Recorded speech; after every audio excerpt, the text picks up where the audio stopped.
विधायक राज सिन्हा पर जब पिछले दिनों आपने सवाल उठाया था उनके कार्यशैली को लेकर, उनके धरना को लेकर, तो उस पर उन्होंने भी आप पर पलटवार किया था, आपको जवाब दिया था कि जब आपने उनको पुरानी बैटरी कहा था, बेकार वाली बैटरी का जब कहा था, तो उन्होंने आप पर भी आरोप लगाया था कि वो नाचे न जाने अगनवा टेढ़ वाली बात कहा कि भाई वो पूरा काम का, और इतने के वर्षों से वो कोई धरना नहीं देते हैं, कोई आयोजन में शामिल नहीं होते हैं और अचानक सब नजर आते हैं।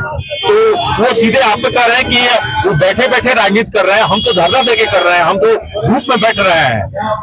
मैं तो आपको कहा ना कि ये लोग बरगलाने का काम कर रहे हैं। आज वो रोड धंसी है तो डीजीएमएस उसके लिए कारण है, बीसीसीएल कारण है कि झारखंड सरकार कारण है। झारखंड सरकार ने तो रोड को नहीं धंसाया है, रोड धंसी है बीसीसीएल के कृत्य और कुकृत्य के चलते। जब उसके कुकृत्य के चलते और उसको डीजीएमएस कंट्रोल करता है तो उनके खिलाफ वो धरना क्यों नहीं देते हैं? वो झूठ का धरना दे रहे हैं जो झारखंड सरकार के खिलाफ, जिसका उस धंसने से और धसान से कोई लेना देना नहीं है। और इसमें अगर वो राजनीति कर रहे हैं, जनता को मूर्ख समझ रहे हैं, तो वो क्या है ये जनता आज समझने लगी है। और जहां तक आपने कहा कि आंदोलन की बात, इस चुनाव में धनबाद विधानसभा में उनके जो प्रत्याशी थे उनसे ज्यादा वोट मैं लाया हूं, तो उनको बता दीजिएगा कि उससे लगभग 6000 वोट मेरे को धनबाद विधानसभा में ज्यादा आए हैं। वो अपनी उल्टी गिनती जो उनकी शुरू हो चुकी है उसको अपना बोरिया बिस्तर समेटने का काम करें। बहुत फैला चुके हैं बहुत दिनों से, तो अगले बार विधानसभा में आमने सामने होगा मुकाबला, बहुत जबरदस्त आमना सामना होगा और पार्टी जम के लड़ेगी। पूर्व मेयर शेखर अग्रवाल का आरोप है कि पिछले दिनों आपका जो धरना था वो बिल्कुल आईवाज था, आज उन्होंने फिर से छोड़िए ना उस सब के बात पे, मेयर पूर्व मेयर और का जो सब गौन केस है उसकी बात मत कीजिए।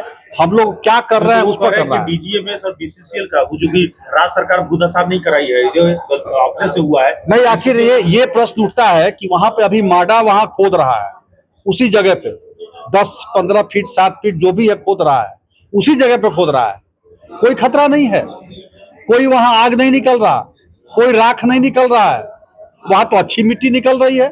तो माडा खोद रहा है और बीसीसीएल को आग निकल रहा है वैसी जगह पे खोदने में। तो शेखर अग्रवाल जी कह रहे हैं कि बीसीसीएल और डीजीएमएस के खिलाफ। अब छोड़े यार, शेखर अग्रवाल का प्रेस कॉन्फ्रेंस नहीं ना है, क्या ना उनको मरा हुआ आदमी को आप लोग जबरदस्ती मुंह मंगली डलवा रहे हैं। यहाँ जो हमारे जो व्यवसायी भाइयों ने जो निर्णय लिया हुआ है उस पर बात कीजिए ना, वो जाकर के उनसे पूछिएगा वो क्या है, बड़का इंजीनियर कौन इंजीनियर है वो जाने, हम लोग क्या जानते हैं। हम लोग मूर्ख आदमी है, लिख लोड़ा पड़ पत्थर है। हम लोग जानते हैं कि सीधा सीधी वो मट्टी खोद रहा है माडा, वहां मट्टी ठीक निकल रहा है, मतलब कि वहां सब कुछ ठीक है, वहां कोई आग नहीं है। तो अभी तक जिला प्रशासन कोई प्रतिक्रिया दे ही नहीं रहा है कि अगले उसका कदम क्या होगा रूट चालू करने को लेकर। आज हमारी बात एसएसपी साहब से हुई और एसएसपी साहब ने कहा है कि अभी डीसी छुट्टी पे हैं, आएंगे तो हम भी बात करेंगे, 3 दिन के बाद वो आएंगे। और उनका भी ये मत था, उनका भी ये, हालांकि अनऑफिशियली है उनका ये, लेकिन उनका भी मत था कि इस प्रकार से रोड को बंद करके हम नहीं छोड़ सकते। 9 तारीख को बैठेंगे 12 बजे, 10 तारीख को 12 बजे अनशन तोड़ेंगे और तब तक डीसी आ जाएंगे। फिर उसके बाद हम लोग बात करेंगे, फिर अपने बाबूलाल नहीं होगा बाबूलाल मरांडी से बात करेंगे, फिर मुख्यमंत्री हेमंत सोरेन से बात करेंगे, फिर नहीं होगा तो हम लोग रोड जाम करेंगे।